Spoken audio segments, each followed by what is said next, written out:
ținește pe El însuși. Așa e, fratele meu. Dacă-ți vine și simți puterea Duhului Sfânt, zi prochenovela docomia, vorbește taine cu Dumnezeu. Aleluia! Că aici simt puterea Duhului Sfânt. Aleluia! Și aș mări în această seară, puțin cea care au coborât în ziua Cinzecimii, să coboare în mijlocul nostru. Când ne spune Faptele Apostolului, capitolul 4, versetul 31, după ce s-au rugat ei toți și erau adunați împreună la oaltă, s-a întâmplat un lucru ce? Locul a început să se cutremure și toți au început să se umple de Doamne, umple vasele cu Duhul Sfânt! Amin! Zicome la covera, docome la diasnahaus, s-a deschis cerul, Hebronii asnahaus! Aleluia! Domnul este aici, slăviți să fie Domnul! Dacă simți pe Domnul, strigă Aleluia! Aleluia! La covera diasnahaus, Mărire Tatălui! Duhul Sfânt, Aleluia! Aleluia! Și rovera, docome la haus, sunt câteva suflete legate aici de Satan. Și în această seară știi ce proclam? Eliberare în numele Lui Iisus! Și promena docomie, văd un nor în adunare. Aleluia! Și am la gomena Diana Haus. Și aud glasul lui Dumnezeu care strigă, voi trece din casă în casă. Mărire Pentru că ție! Domnul vrea să lasă pace în seara aceasta. Aleluia! Au spus, Doamne, nu au fost îngăduit să ajung în locul acesta, nu mi-am făcut planul de acasă. Și am spus, Doamne, care-i planul Tău? Eu am ajuns în biserica aceasta. Și ce am primit de la Dumnezeu? Că Dumnezeu vrea să vindece Aleluia! duh de depresie în seara aceasta. Aleluia! Nu știi ce să mai faci. Ești la o răscrucere de drum. Nu știi ce să mai crezi. Precomena gomia în haus. Astăzi Domnul te vindecă dacă crezi. Elopromena gomena în haus. Peste sora cu baticul de aici din spate, Domnul să binecuvinteze numele lui Dumnezeu cealaltă. Să fii binecuvântată. Văd mâna Domnului peste capul tău. Remana gomena în haus. Și spune Dumnezeu, mult a trecut, puțin a mai rămas. Și în scurt timp, ai să vezi mâna la Dumnezeu la lucru să te bucuri, pentru că marmur este poporul, vei striga în gura mare. Hristos Pace, este pace, Domnul! fraților! Cine crede că Iisus este Iisus? Să ridice mâna sus! Mărit să fie numele lui Dumnezeu! Stăm în duh de rugăciune, biserică, în seara aceasta! Stăm în duh de rugăciune! Vorbește cu Dumnezeu! Spune Domnului, Domnul meu, Doamne! Sunt și eu aici! Uite-i te-a spus! Stai de vorbă cu noi!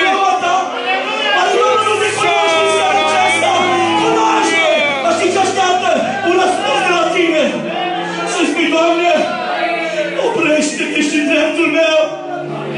Oprește-te și în dreptul meu! Și Hristos se va opri în seara aceasta. Amin! Văd lacrimi în adunare! Unde sunt lacrimi, Hristos e prezent! Și mă rog ca Hristos în seara aceasta să să facă o schimbare în viața ta! O transformare în viața ta! Pentru că de multe ori, de 2 ani, de 5 ani, de 10 ani, venim la biserică și îi plecăm exact cum am venit. Așa este, Doamne. Și de ce pleci cum ai venit? Pentru că totdeauna tu când vii la biserică, îl vezi pe fratele Florin, pe fratele Ilia că predică. Niciodată nu-l vezi pe Hristosul din ei. Ai Pentru că milă, atunci Doamne. când vei privi la fratele Florin și vei vedea pe Hristosul din el, îți garantez, vei pleca un om schimbat. Pentru că știi ce? Cuvântul Domnului, orice cuvânt, e plin de putere. Cine crede că Evanghelia are putere? Aleluia! Evanghelia schimbă inimi! Simt pe Domnul în seara aceasta. Se provera comena gadia se cominiez. Da, precomia pe haus. Nu te teme de o vreme ca și aceasta, bărbatule. Romena comena gobia se prominez. Vei vedea mâna Domnului la lucru, se va la gobie. Vei plânge de bucurie și vei spune, mare este Dumnezeu. Asta nu pentru că tu ești bun, Ce bun este Domnul, poți să stai jos. Aleluia, e Domnul aici. Aleluia lui Dumnezeu. Credeți că Domnul este aici? Amin! Seara aceasta nu facem teatru. Nu suntem la spectacole. Nu ne arătăm că suntem mai buni, unul mai mare, unul mai mic. Unul singur este mare. Și acesta este Hristos, Domnul. Amin! Jecopera, docomera, gomile. Roagă-te ca Domnul să-ți vorbească în seara aceasta. Zicomera, docomera, gadia, salamies. Fă-i o sticluță cu lemn. Și va lumina Domnului, că este gata să toarnă uderată seara aceasta.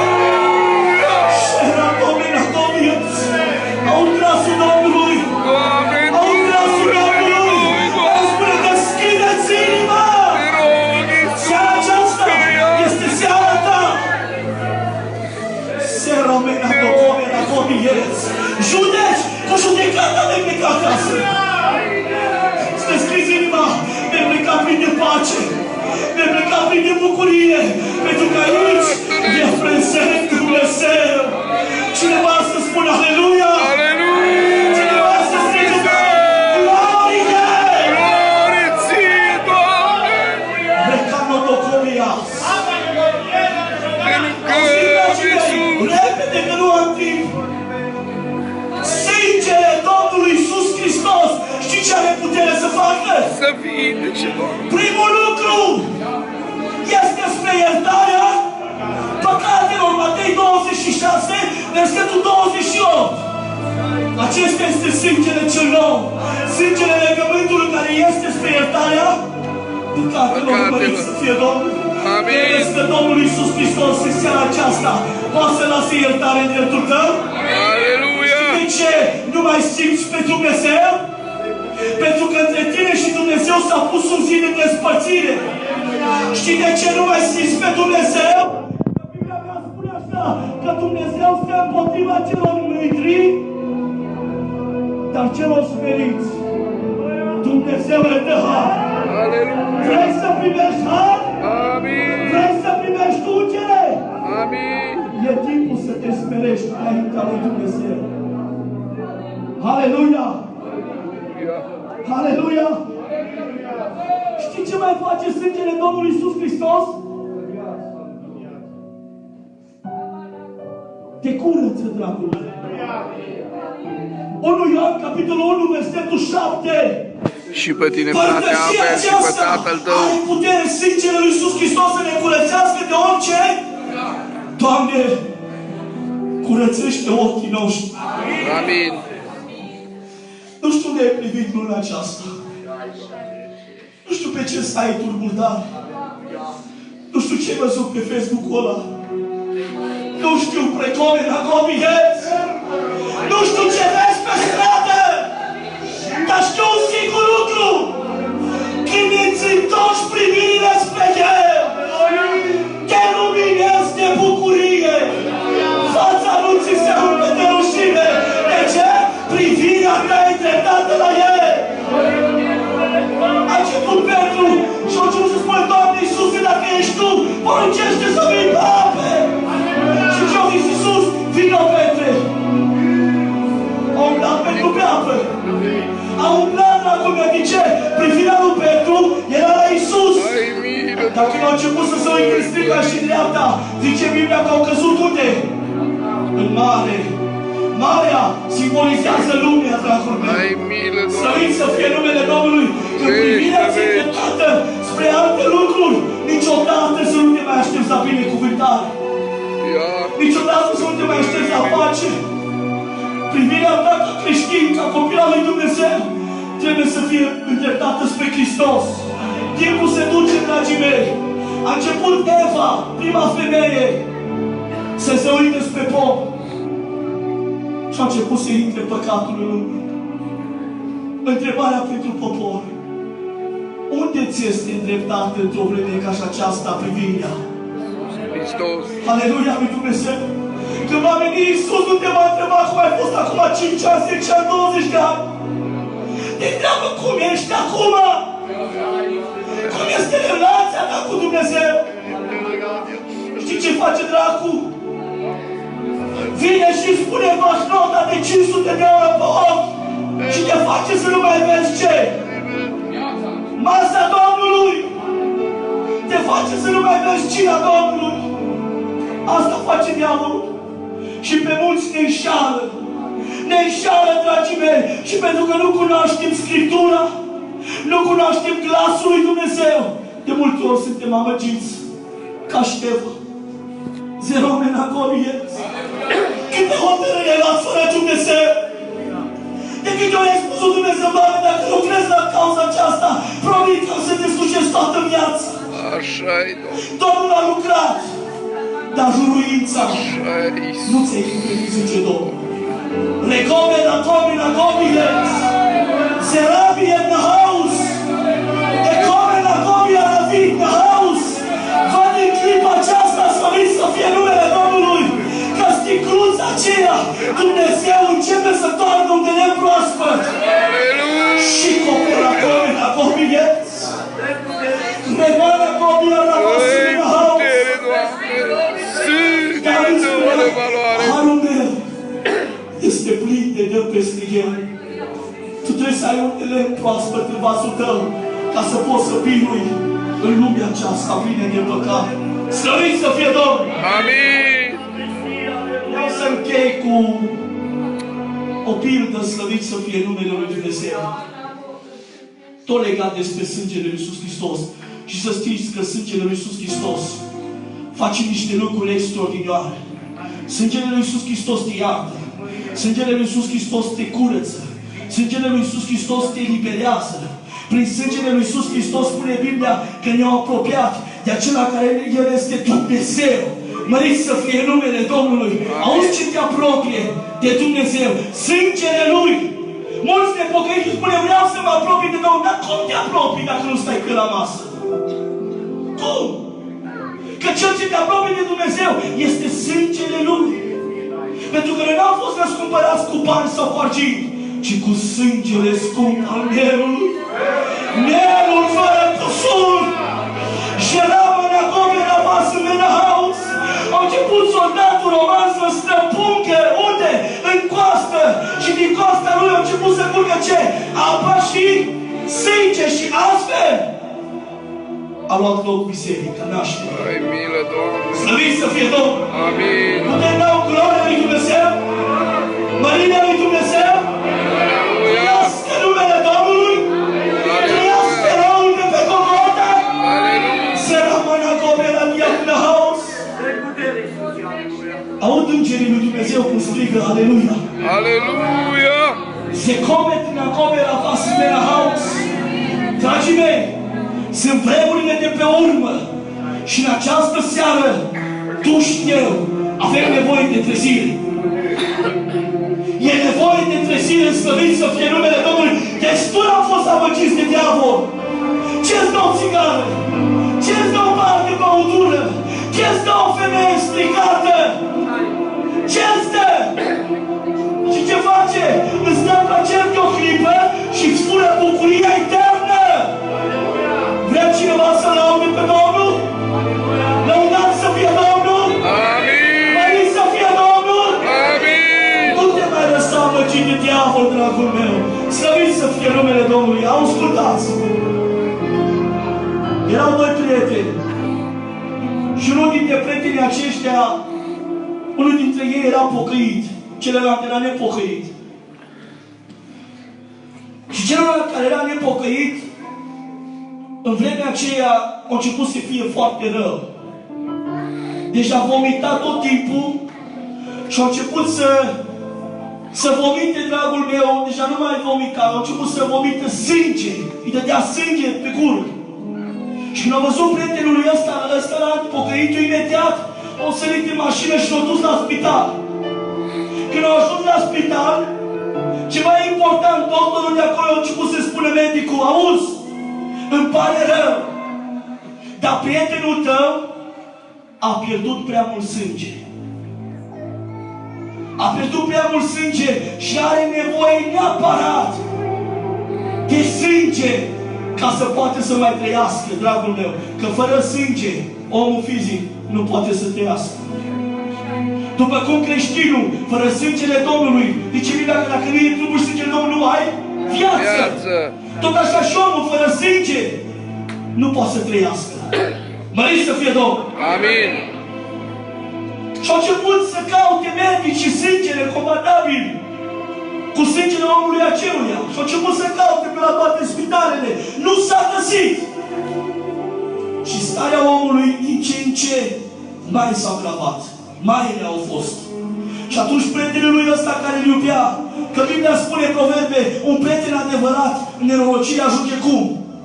Ca un frate. Zecovera vasă la haus. Să știi că ăsta nu-i prieten cu tine, care întinde mâna cu tine plin și afară te vorbește de rău. Nu știu cui vorbește Domnul, n-a venit aici să mustru pe nimeni. Dar nu poți să predici împreună cu fratele tău, să cânti împreună cu fratele tău, să faci lucrarea și când ești afară, mai ai văzut ce scudat ăla. Ai văzut, mă, și el predică și el așa. Ai văzut, mă, știi ce ești? Cu părere de rău spun, un fățar. Un om cu două fețe. N-am venit să mustru pe nimeni, dar Domnul este aici. Zecovera la haus. Domnul n-are nevoie de fățarnici. Și ce-a zis lui Iisus Hristos? Pui-te de bânci. Cine v-a învățat să puneți de mânia viitoare? Deci și faceți ce? Fapte vrednice de pocăință. De ce? Pentru că Împărăția lui Dumnezeu nu stă numai în vorbe, ci în fapte. Prea mult vorbim și prea puțin împlinim, dragii mei. Slăvit să fie numele Domnului. Mărit să fie numele Domnului. Amin. Nu poți să fii una în biserică și când ești afară ești alta. Se vorbea aici de nevasta lui Ieroboam. S-o dat de tata. S-ar putea să fie omul lui Dumnezeu în adunare, prorocul lui Dumnezeu și să spună pentru ce te dai drept altul sau alta. Oare Domnul nu ne cunoaște? Slăvit să fie numele Domnului. Amin. Mărit să fie Domnul. Amin. De aceea, dragii mei, prietenul când a auzit că nu se găsește sângele, a început să facă el un lucru. A început el să meargă peste tot, să caute el sângele adevărat. Sângele care se potrivea cu sângele prietenului său.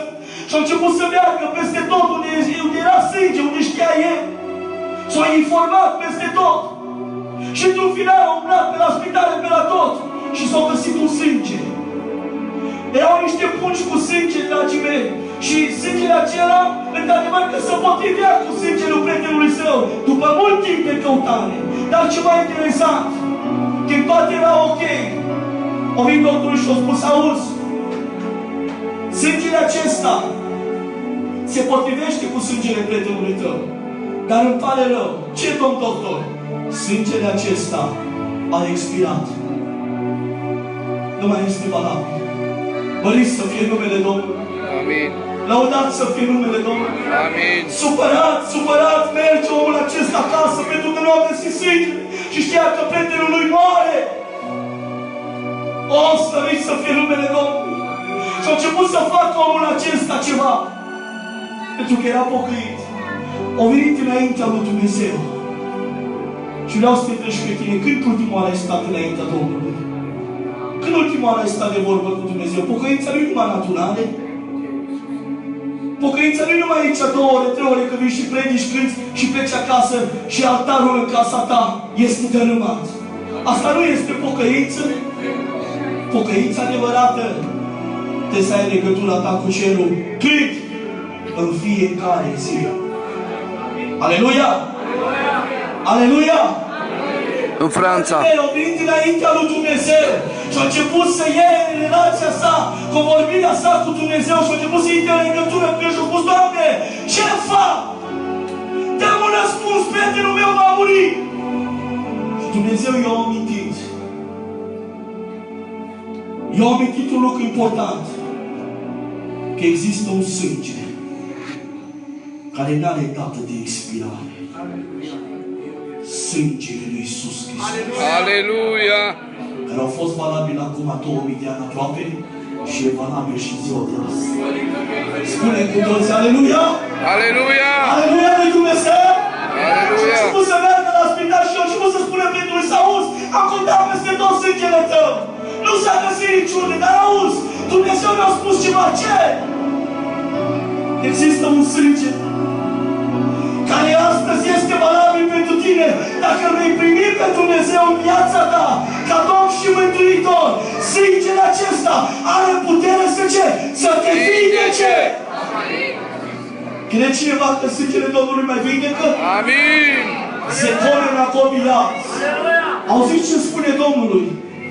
Domnul spune în seara aceasta că vrea să atingă de picioare. De durere de picioare, me comera cobila haus. Aud glasul lui Dumnezeu în seara aceasta. Se comera cobila la vasă mena haus. Vreau să mă opresc, dar Domnul este aici și spune: se provia în haus. Durere de spate vrea să vindece Domnul în seara aceasta. Aleluia! Me comera cobila haus. Ne ridicăm în picioare. Și ce vreau să întreb și cu asta vreau să închei. Dacă este cineva în această seară și s-a depărtat de Dumnezeu din pricina lumii acesteia, pentru că ai crezut că este bine dacă vei merge în lume și ai văzut că fără Dumnezeu nu poți să faci nimica, sau dacă este cineva în această seară care din dragoste, nu din obligație, vrea să-L primească pe Iisus ca Domn și Mântuitor în viața Lui, în seara aceasta Domnul m-a trimis pentru tine în locul acesta. Aleluia! E cineva care vrea să-L primească pe Iisus? Să ridice o mână sus și să vină aici. Hai la față, fratele meu. Aplaudăm prezența Domnului, dragii mei. Ferică Dumnezeu, uitați-vă rodul și ferinții. Slăvit să fie numele Domnului. Întreb în seara aceasta: mai e cineva care vrea să-L primească pe Iisus? Mai e cineva care din dragoste vrea să-L primească pe Iisus în această seară? Timpul este înaintat și nu vreau să fac multe chemări. Dacă simți că Domnul ți-a vorbit în seara aceasta și vrei să te întorci înapoi la Dumnezeu, te rog să vii aici în față. Nu mai amâna, ziua de mâine nu este a ta. Este cineva care vrea să mai primească pe Iisus?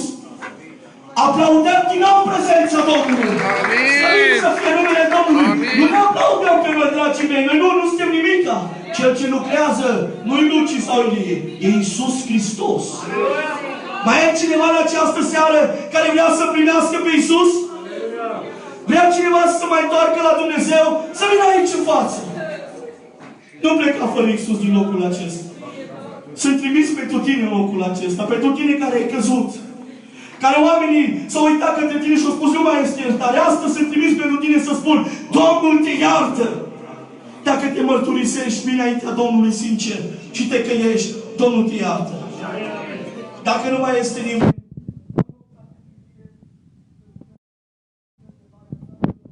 Dumnezeu să